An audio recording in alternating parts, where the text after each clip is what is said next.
Bismillahirrahmanirrahim. Assalamualaikum warahmatullahi wabarakatuh. Selamat pagi anak-anakku semua. Alhamdulillah senang sekali Bu Sakti bertemu kembali dengan anak-anak dalam pelajaran MTK. Hari ini kita melanjutkan topik baru, yaitu tentang operasi hitung campuran. Semoga anak-anakku semua dalam lindungan Allah Subhanahu wa taala selalu diberikan kesehatan dan diberikan pemahaman yang baik. Nah, operasi hitung ini sifat-sifatnya ya anak-anak sudah pernah dapatkan di kelas 5 dulu ya. Ada sifat-sifat operasi hitung pada bilangan itu ada 3. Pertama sifat komutatif, kedua sifat asosiatif, dan terakhir adalah sifat distributif. Seperti apa Bu Sakti akan ingatkan kembali satu per satu. Yang pertama adalah sifat komutatif. Ini nama lainnya adalah sifat pertukaran. Seperti apa ya? Nah, misalkan A ditambah B sama dengan B ditambah A. Ini berlaku juga untuk perkalian ya. A dikali B sama dengan B kali A. Ini dimisalkan adalah bilangan bulat. Nah, contohnya adalah 5 ditambah 2 itu sama dengan 2 ditambah 5. Jadi sama saja dibolak-balik, hasilnya tetap 7. Begitu juga untuk perkalian ya. Dan sifat komutatif ini tidak berlaku untuk pembagian dan pengurangan ya. Ingat ya.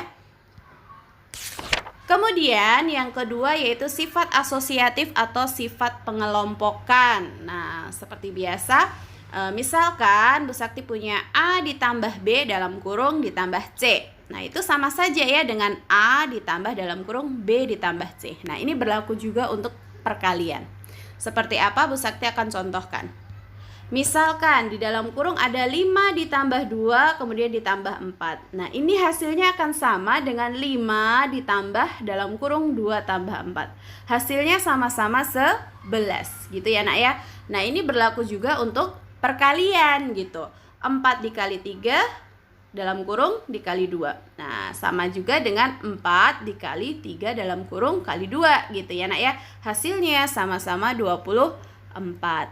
Sama dengan sifat komutatif, sifat ini hanya berlaku untuk tambah dan kali. Jadi nggak berlaku untuk pembagian dan pengurangan.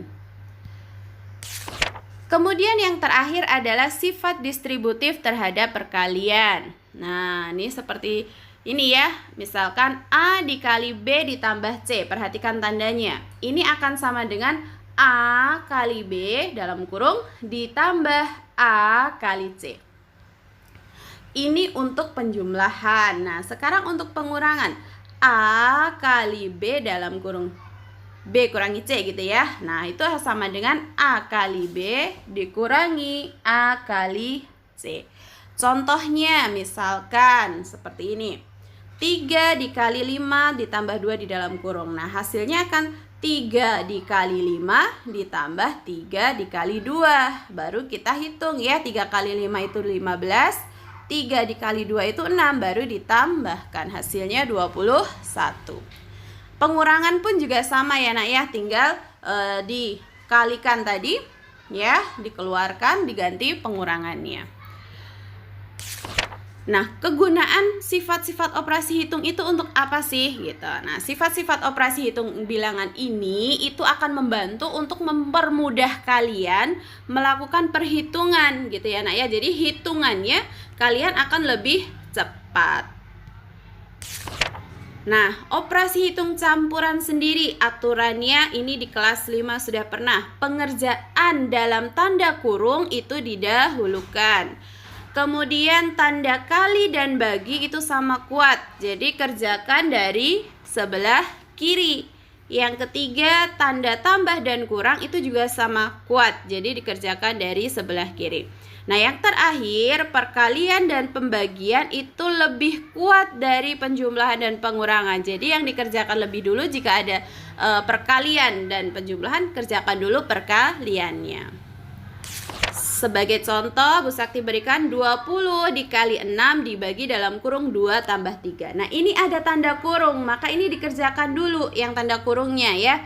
Jadi 20 kali 6 dibagi 5. Hasilnya tinggal dihitung, 120 dibagi 5 adalah 24. Contoh yang kedua, Bu Sakti punya 250 ditambah 325 dikurangi 25 dikali 4. Nah, ini ada perkalian di sini. Ini dikerjakan lebih dulu karena dia lebih kuat. Kita tulis ulang, 250 tambah 325 kurangi 100. Jadi ini dikerjakan dulu ya. Hasilnya adalah 575 kurangi 100 sama dengan 475. Baik anak-anakku semua, itu tadi adalah pelajaran kita hari ini mengenai operasi hitung campur. Bu Sakti rasa cukup, kurang dan lebihnya Bu Sakti mohon maaf. Assalamualaikum warahmatullahi wabarakatuh. Barakallahu fikum.